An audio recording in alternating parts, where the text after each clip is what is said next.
Well, greetings, friends, and welcome to the Gospel Underground podcast. This is episode 105, Kayla at College, a good witness. Kayla at College, part 2.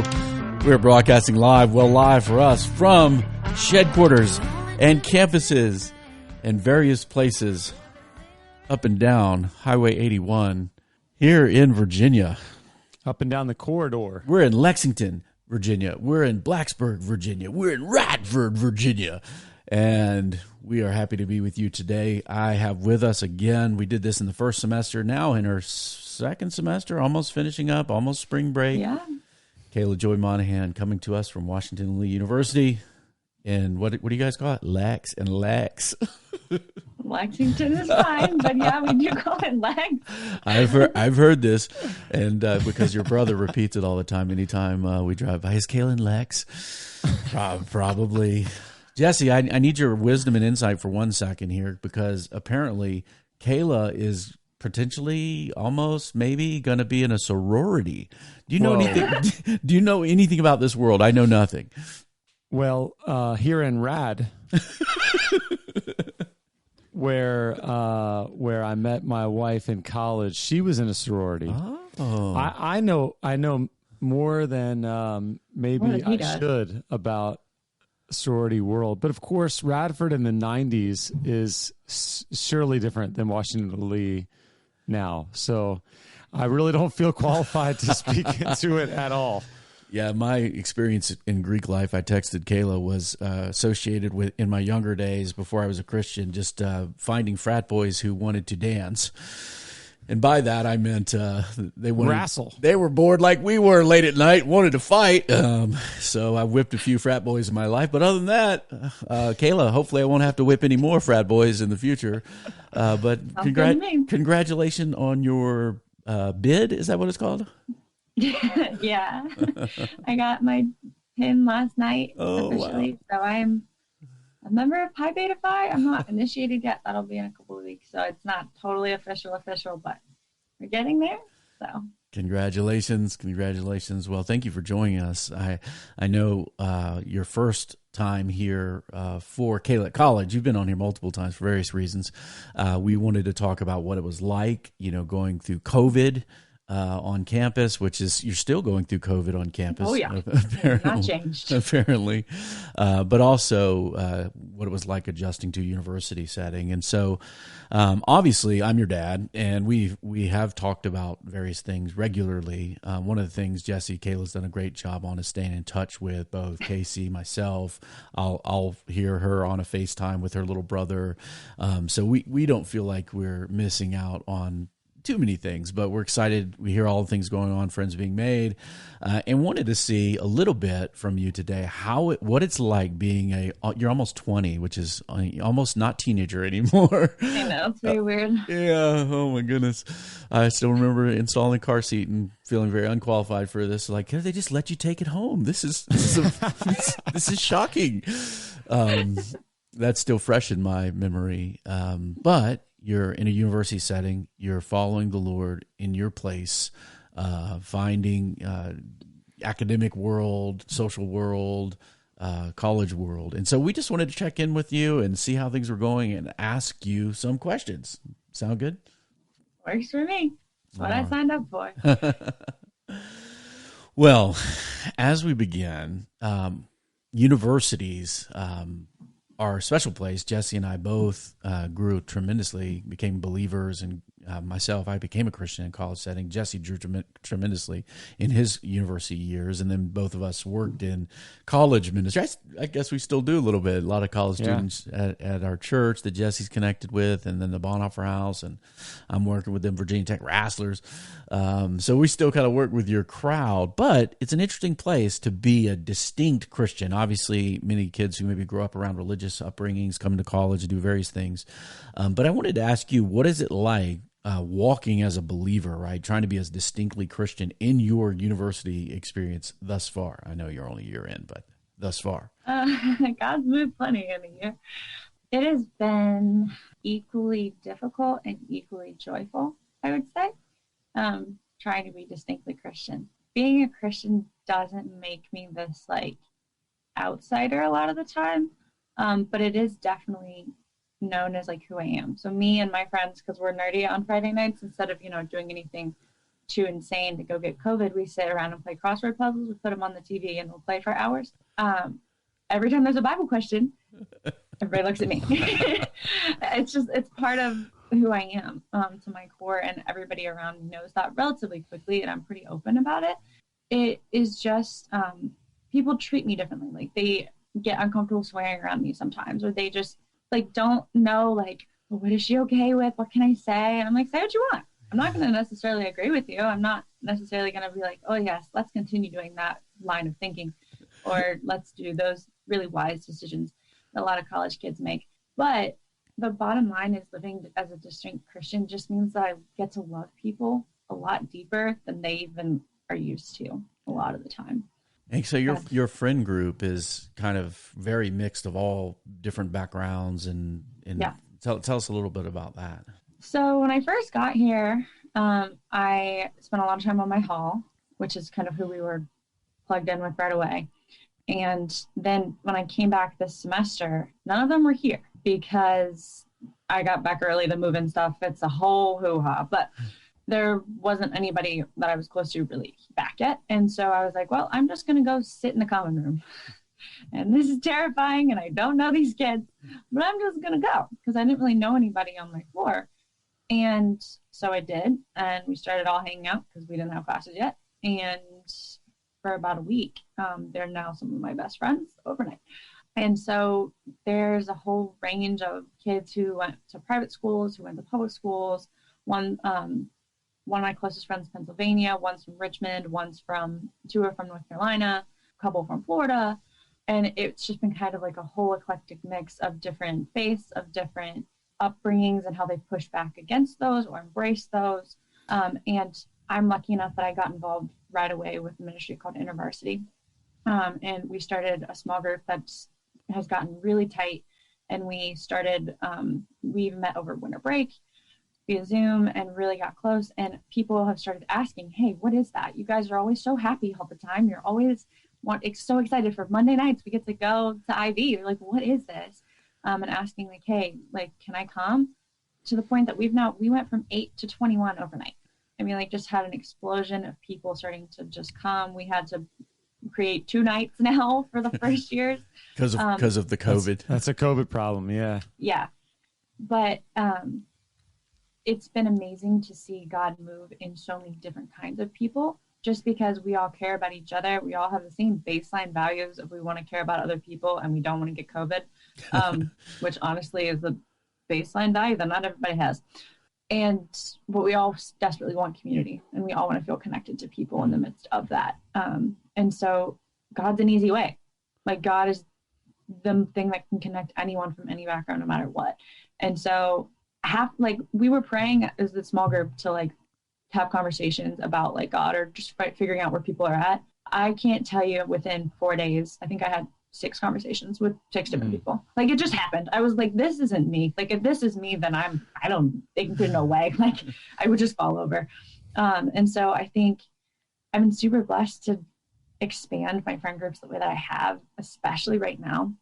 And just feeling like unbelievably connected to this campus, so many groups of people, but knowing that like everyone is different has been just taught me a lot, but also taught me a lot about how the unifying love of Christ can really do anything and change anyone's heart. Man, I got a couple follow-ups here for you, Kayla.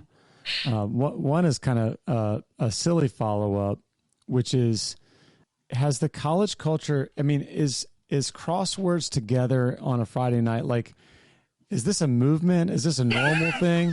No. Like, is this a particularly Kayla thing, or is this like something we should know is happening? I somehow doubt that it is a movement. Okay. We also are building very tiny houses that we got kits for, and I made 107 tiny books and put them all together, and we have full libraries and greenhouses, and this is how we spend our weekend. We have RAs on We'll call, put a picture of that in the show notes for you guys, of the tiny houses. I'm very proud of my tiny library. Yeah. So little tiny books. Yeah. So I've got a serious follow-up from that. And it's first, it gets me excited hearing about. I mean, so I'm glad we're going to go in a little bit further. I love thinking back to college, and then for me, I haven't really left the college campus. It's such a unique environment where you can just like sit in a common area and strike up conversations, and that's normal. Yeah. But I just want to say, I think you develop. It's the idea that this isn't me, it's God, but also that you're taking steps of faith to initiate conversations, to be present around other people. Seems to me to be really important habits for life after college, because it's not always going to be as easy to just kind of sit around and talk. But if you're, I'm wondering if you're thinking at all about, this is preparing me for, you're almost 20 now. What about when you're 25 or you're 30? Are you giving much thought to that while you're there? Yes and no. I will say for the immediate, me and my friends in particular who are on the floor are very conscious that it's coming to an end very quickly. Because even next year, we'll all be disconnected. We'll all be living different places. And not having that space in 3 months, we're very, very aware of. Now, in terms of how that will be in 5 years, when we're not even on a campus that facilitates that, definitely I've thought about some. And then for what I want to do with my life is going to be connecting with people as a baseline, and being able to articulate not only my faith, but my beliefs about education, which are very tied to my faith.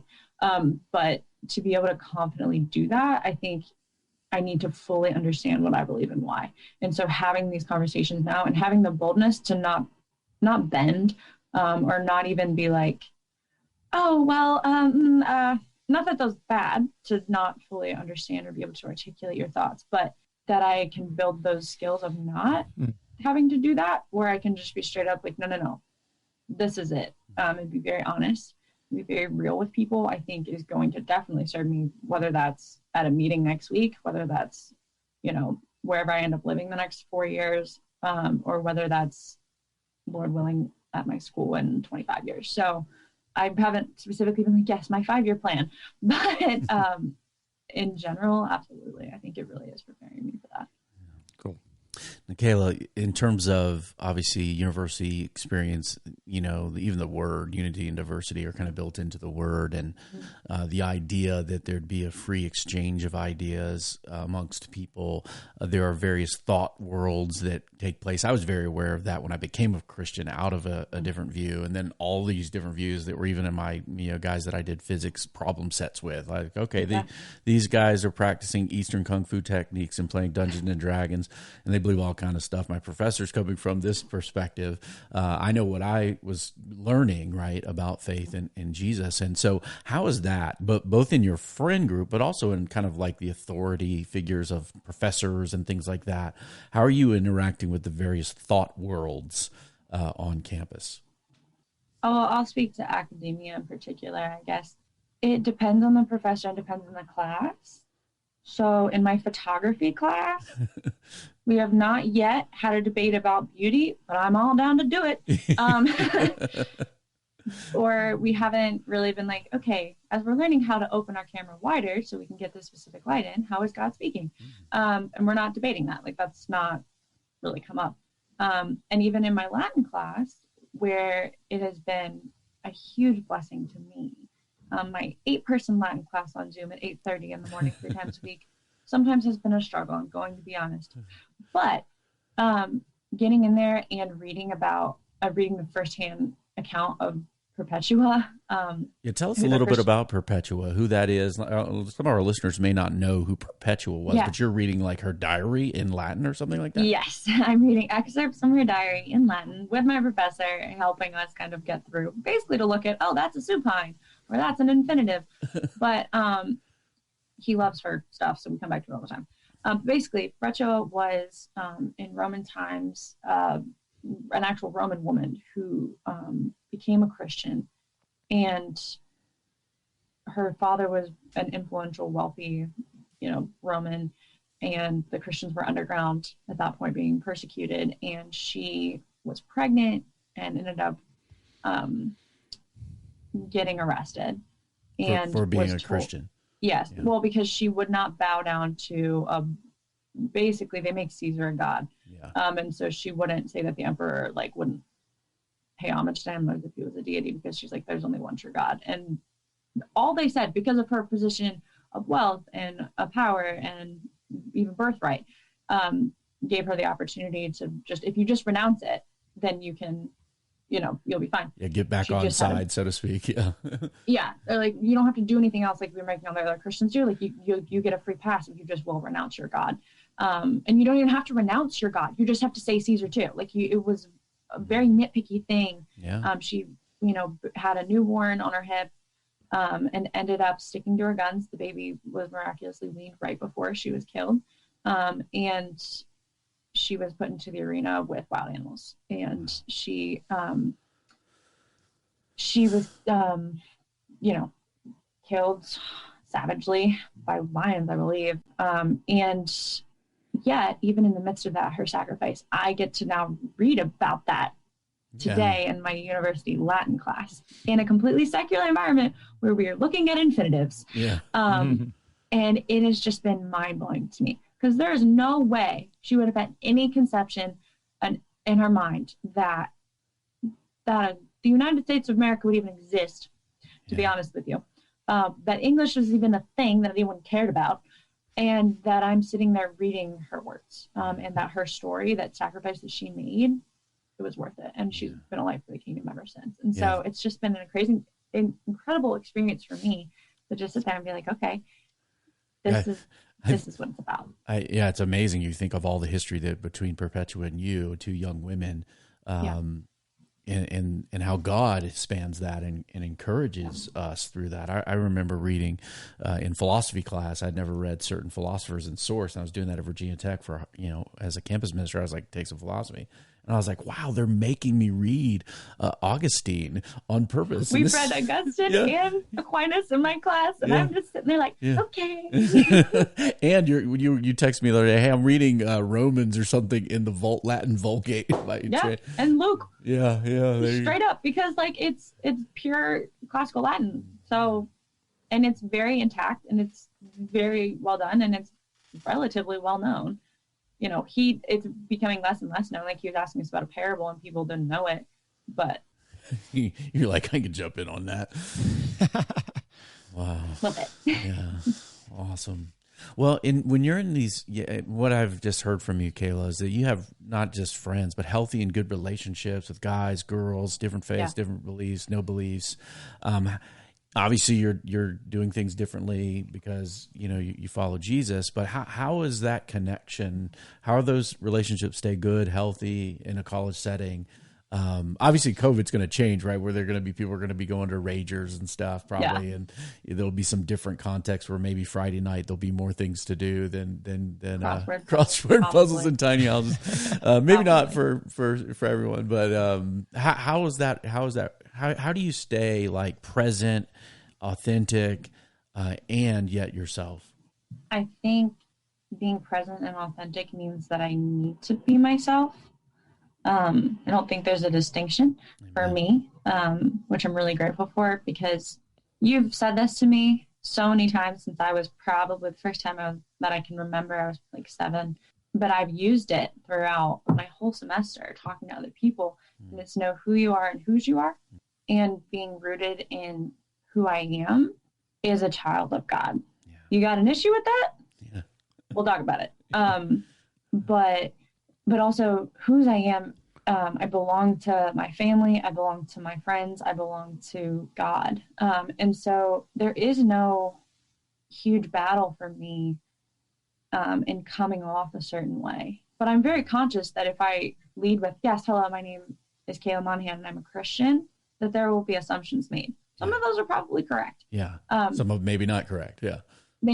Some maybe, some may not be. And that, so I don't lead with that with people. I lead with, hi, I'm Kayla. Who are you? Let me listen. Let me love. Let me care about you. Because that's the bottom line.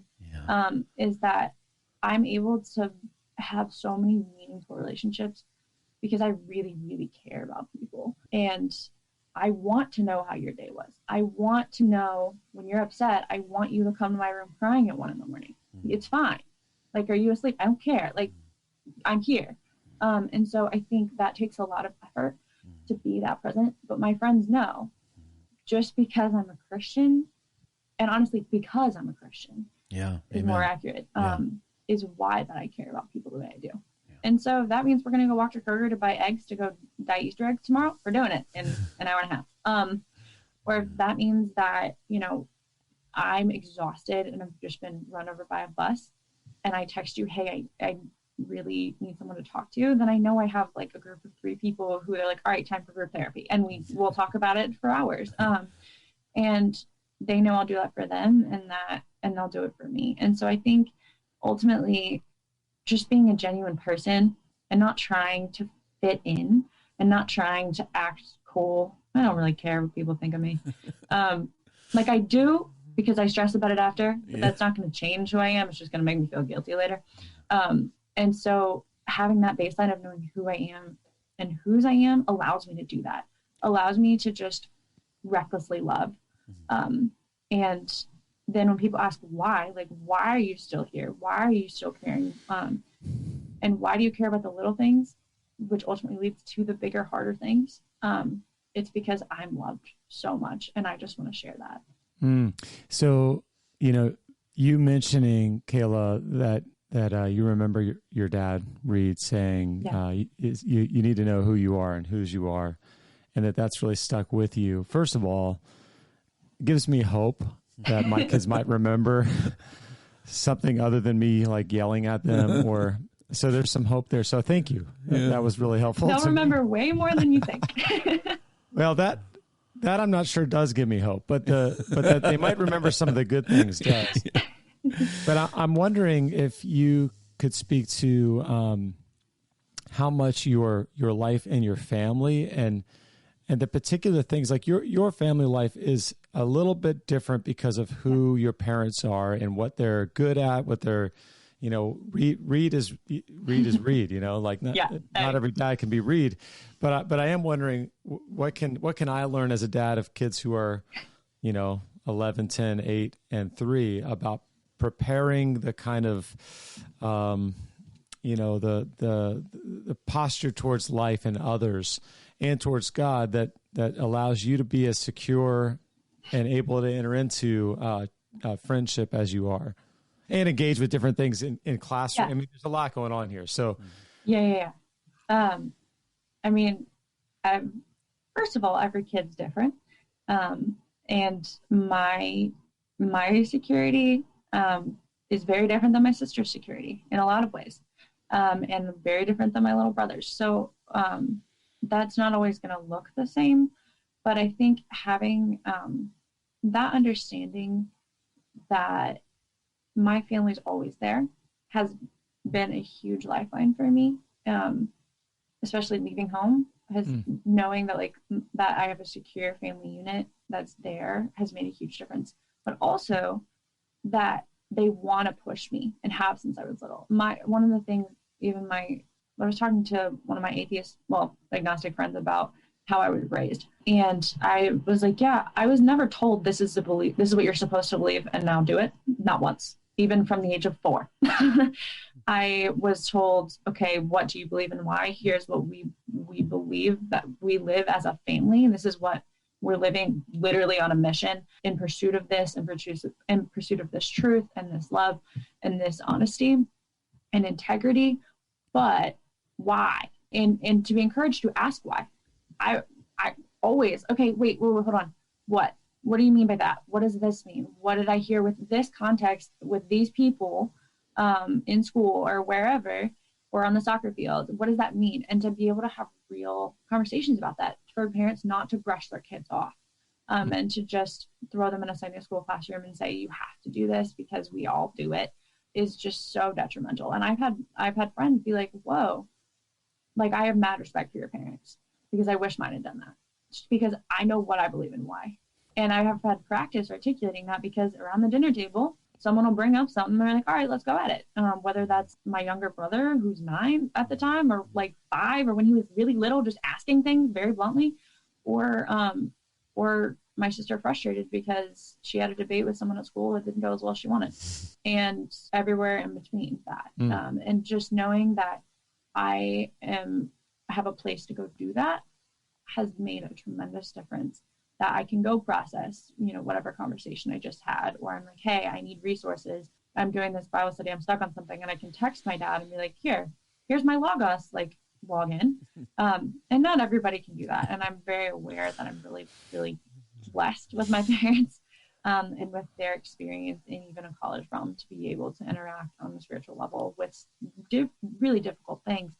But I think just having that baseline of having open dialogue with your kids is so important, and establishing that trust so that when it is, the next morning after somebody gets saved in your room at 12:30 in the morning, like happened this semester, you can rejoice together. Amen. Or, Amen. Hey, this went really badly and I think I blew it. What can we do to fix this? Whether that's a friendship, whether that's a spiritual conversation, whether that's I should not have eaten at the dining hall and I feel gross and Mom, what do I do? Like all of those have happened. But I think just establishing that line of unconditional love, while also pushing your kids to be better and to think and to truly engage with the world around them, to not just be like, oh, well, it's true because it's true. Well, why is it true? Because there's a reason that you believe that. There's a reason that you as a family believe that. And that should not just be a wishy-washy because Dad said so. Yeah, it's a conversation I had with Kylene in the car. And I'm just going to be real for a second, guys, as listening in, is that there's a sense out there sometimes with parents who want to raise children to, obviously you want all your kids to believe in Jesus because you do, right? And there's nothing wrong with that. It's not indoctrination. It's natural. It's good. God intended it. It's a design, right? When I train people in evangelism, the most powerful evangelistic tool in the history of the world ought to be and should be your family, right? This isn't, but at the same time, I think folks that want to raise their kids that way kind of get this idea that then their role is to keep bad things from their kids or keep them away from the big bad world. So Kylene and I were in the car driving back from a soccer tryout she had on Monday in Charlottesville, and we're listening to like 70s classic rock songs, and we're trying to figure out what this one song's about. And we're like, Kylene is like, I think it's about prostitution. And I was like, maybe it is, or maybe it was like a song by Gordon Lightfoot, Sundown. It's the name of the song. There's somebody would be creeping down my back stairs. And I was like, well, it could be adultery. I don't know what's going on in this song. We couldn't figure it out. And Kylene stopped and said, a lot of kids who are raised in the church could never have this kind of conversation because they will be completely removed from anything that seems like it's, suspect, I guess. And so, yeah. And look, I'm not trying to expose our kids to nasty things, right, Jesse? You don't have to have a conversation with her about what WAP is about. right. No. She didn't know what that was about. She asked me what that was about, and she was disgusted by it. Better to ask you than to Google. Yeah, I mean, so she's like, she gets it. Now, so here's the thing: a lot has been said recently in discussions within Christianity in America about purity culture. Like some really weird stuff that people do growing up. I was just thinking to myself, I don't talk to my kids about sex that way. Kayla knows that she has integrity. She respects herself. She has a body. That's for the Lord. That's for her husband. But she's not, like putting on purity rings or having these weird discussions with me growing up at all. We just taught a theological concept of what a human body is and what marriage is. And that's kind of been along the way. And our family's always been very much planted amidst the culture we live in, not to become it, but understanding our distinctiveness and our desire to influence. And so it's not easy. It's hard. You have to have these awkward, Kylene is very proper. Like she's like the one that has the most sense in our family. There's even Casey will say if I'm borderline inappropriate in a conversation or something, she'll like look at Kai's face. Yeah, she says look at Kai's face. Look at Kai's face. And so when Kai understands what WAP is about, I know that she is like. I mean, she's like, oh my gosh, she thinks it's terrible, probably in a way that is a very heightened way.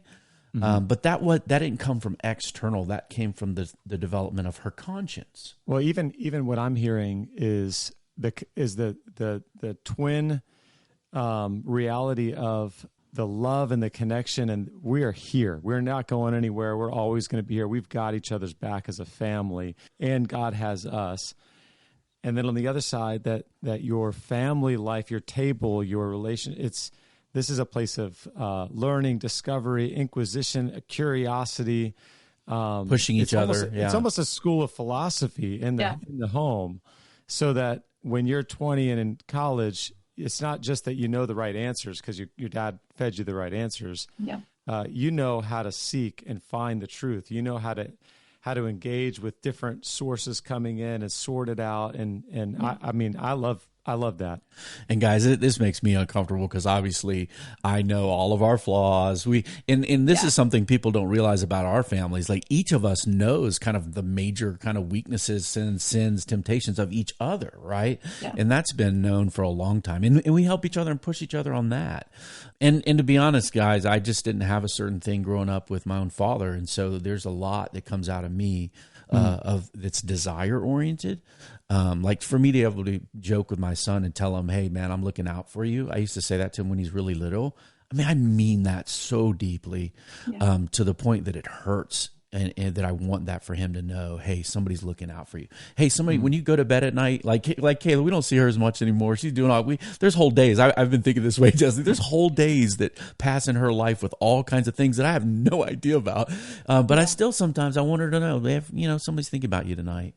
Not in a kind of like somewhere out there, song or whatever cheesiness, Fievel the Mouse song or whatever the Disney movie was, but in a real way. They're like, hey, somebody cares about me, and there's a place to drop in and drop down, no matter what's going on in my heart. And man, that's something I want for myself. I want that for others. I want that for our home team. And one of the reasons why, I'll do a parent conference or I'll talk to people about what it means to try to connect to little people over time. Yeah. Well, and the beauty of that too, what you're describing is not, we can build that in our flawed human relationships as much as we can, but ultimately that's what God does for us. And so even you, like talking about that kind of thing, or how you just reach out or that kind of stuff, like seeing a model of what a father should be, which I know is something that you are insecure about sometimes. And that how well you do it and how grateful I am for it, is how much more God does for us. And like having that place of safety, that's what a church is. It's a people who are broken and understand they're broken, but are being built up by one another and by the Lord constantly until the day of Christ's return. And so I think families are a little microcosm, a little glimpse of what that can be, and what we need to continue to push for families to be. This is where Zoom stinks. I want to hug you, girl.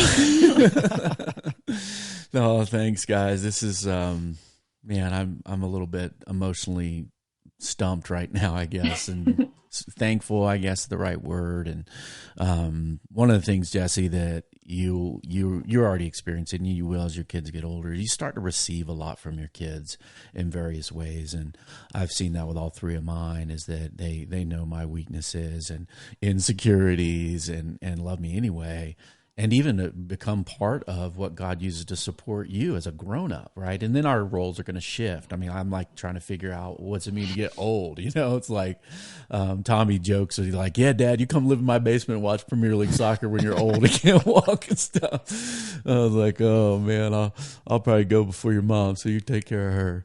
Well, Kayla, in terms of interacting with people 12:30 in the morning, or just questions that people have, and just your approach to talking to people. Obviously, there's a forceful, pushy way kind of to do evangelism, maybe. Yeah. And then there's maybe ways of having conversations that you really care to lead people to Jesus, but it's a little different in an approach and posture, maybe. So how's that in terms of your desire for people to come to know Christ, but yet the posture and flow, maybe the way you're going about that?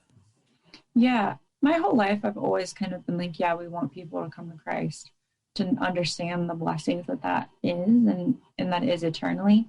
But it hasn't been until this year that like I've ached for people to get saved, like physically been in pain, thinking this person might not get saved.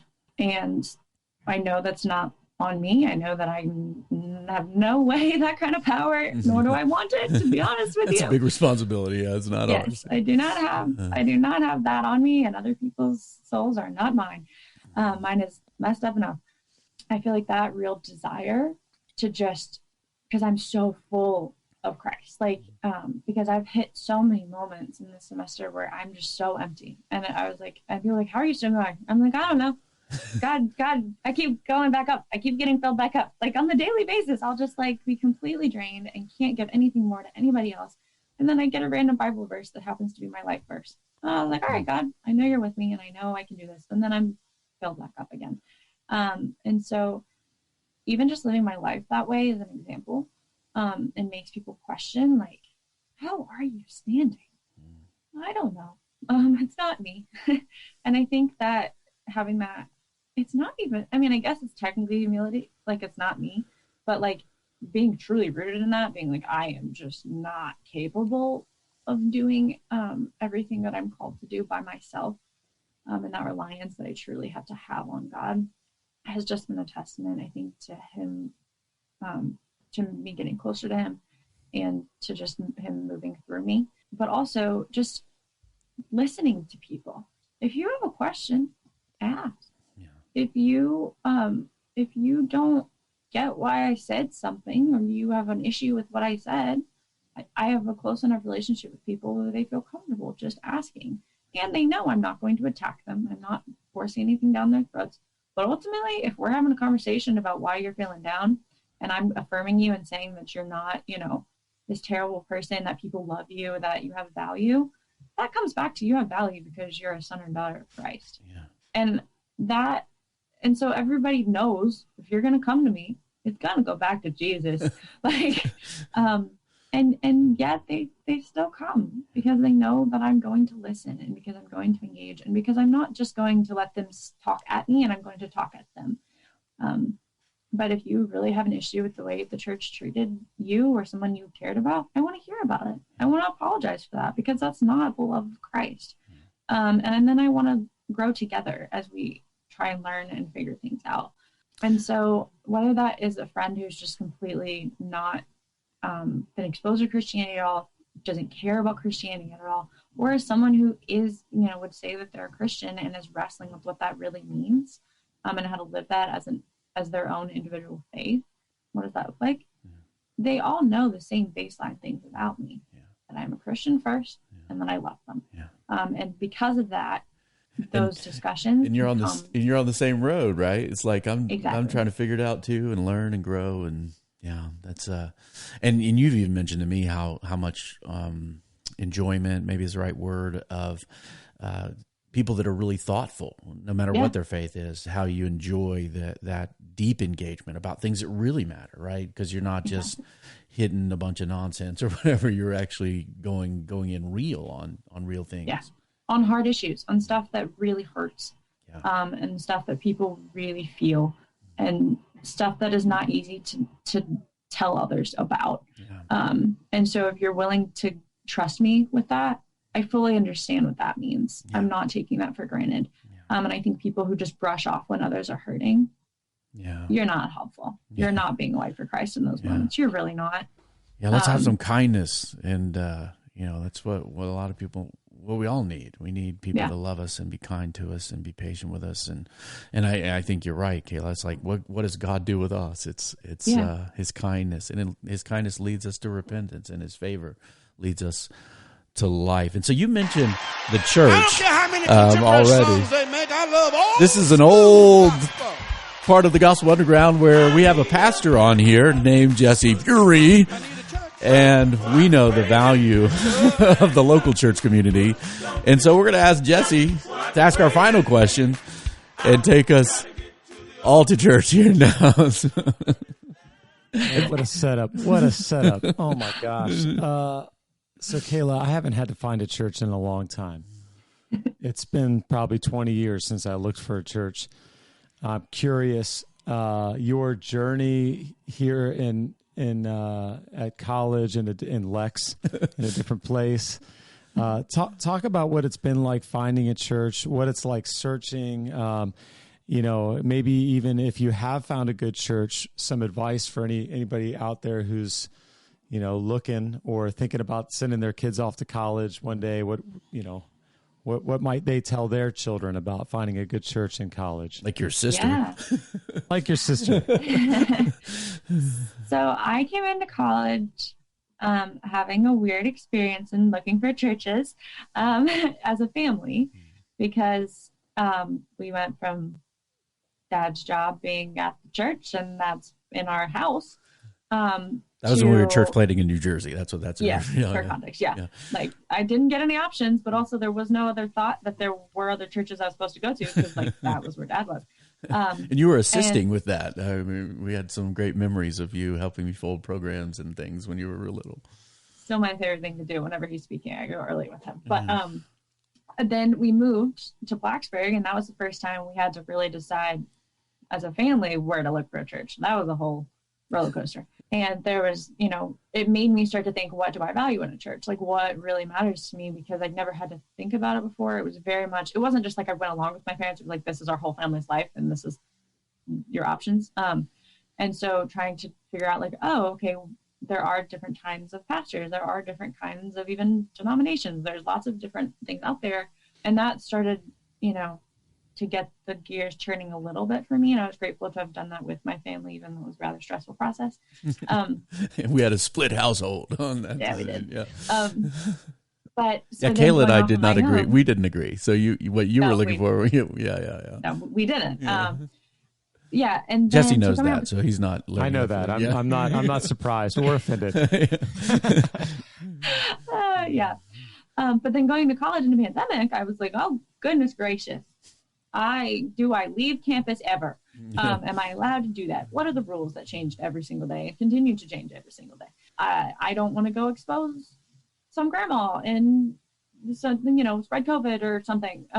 And so before I left, a friend in a group I was in kind of reached out to me. He was like, hey, have you started looking at churches?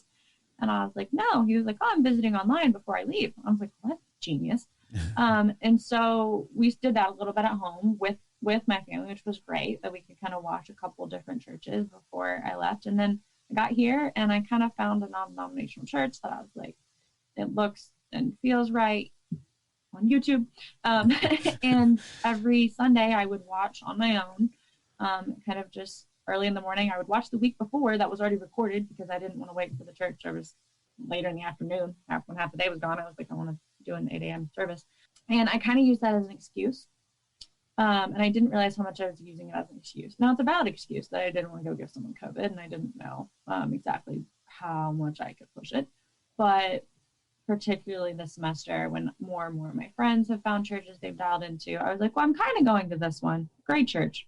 Rockbridge Community Church is great. And one of my friends randomly texted me on a Sunday afternoon and was like, hey, I want to come show you my outfit. I'm like, okay, my door's open. And she came up. I was like, oh, you look great. Where were you? And she was like, oh, well, a group of us have been going to church. I knew every single person in that group. I was friends with a lot of them. And she's like, yeah, we go every Sunday. And that's also where the head of a service cohort, where most of those kids are a part of that I'm in, the leader of our group goes there, and with her family and her kids. And I was like, oh, okay, that'd be fun. I was like, all right, well, let me go with y'all next week. And I've gone every single week since. I've really gotten plugged in. And even, I'm lucky enough, I'm going home for Easter this weekend, but the head pastor is having all of us college kids over Sunday afternoon for Easter dinner. So if I wasn't home, I'd be there.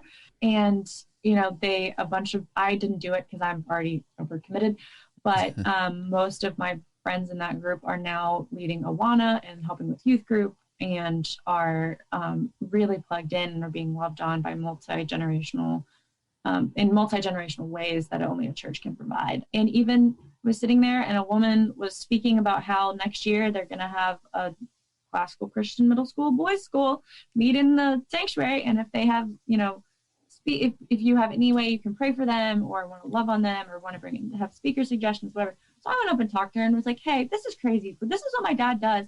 Not to mention, I want to found one of these. That's my dream. That's why I'm in college. And we started talking, and I was just like, wow, this is incredible. I came back and was just beaming. I was like, this is just God moving in so many ways, and opening up so many doors that I didn't even imagine. And that was me getting over my fear and just getting ready, getting out of my room. I didn't want to on a Sunday morning, and going to church, and finding a community that is truly gospel centered. That was my baseline thing. It's like, you need to talk about Jesus. I'm sorry. Like if that is not foundational to you and the gospel is not the core of everything you're doing and what you're preaching, then it's not going to work for me. And this was serendipitous, because this was not a church that we found when we looked, and we're, because we're trying to be the responsible folks. This all just kind of happened. And then, so of course, when I hear she's going to some different church that a bunch of folks took her to, I'm like, ooh, what is it like? And so I went to the website. I was like, this is amazing. I love this place. Yeah. So yeah, that was really encouraging to us too. And like I looked up their website and was like, looked at their mission statement. I looked at their values. I looked and most churches should have that. And I knew that because of my dad. And so I was like, all right, I want to know what they believe and truly what they believe. And that was really important in my decision. And so I was like, obviously I'm going to go just to be with my friends and go. But I would say best advice I can give is make sure you find somewhere gospel centered.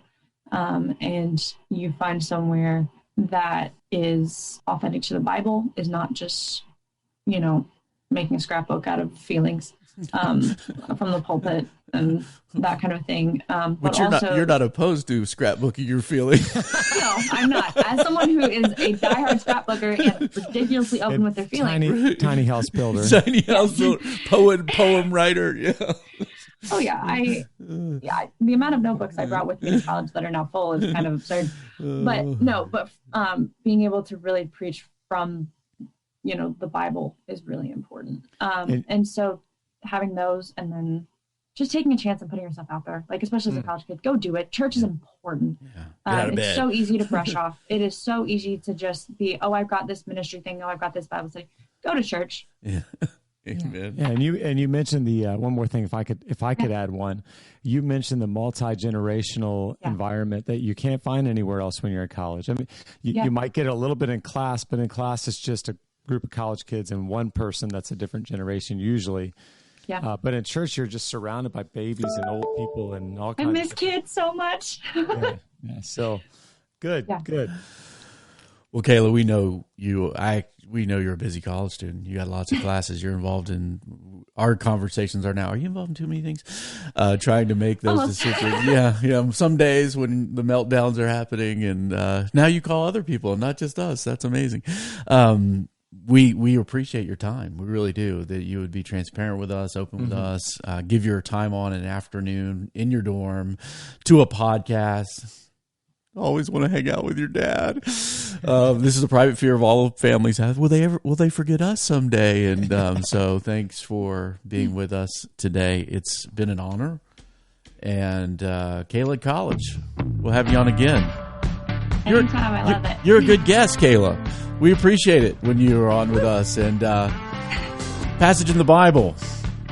Walk in wisdom towards outsiders. Make the best use of your time. Let your speech be gracious, seasoned with salt, so that you may know how to answer each person. Thank you, Kayla, for modeling that for me and for us and our listeners to the Gospel Underground podcast, produced in partnership with Jesse in the Bonhoeffer House. Review us on iTunes. Tommy Reed, your little brother, actually wrote a review on iTunes. 5 stars are acceptable.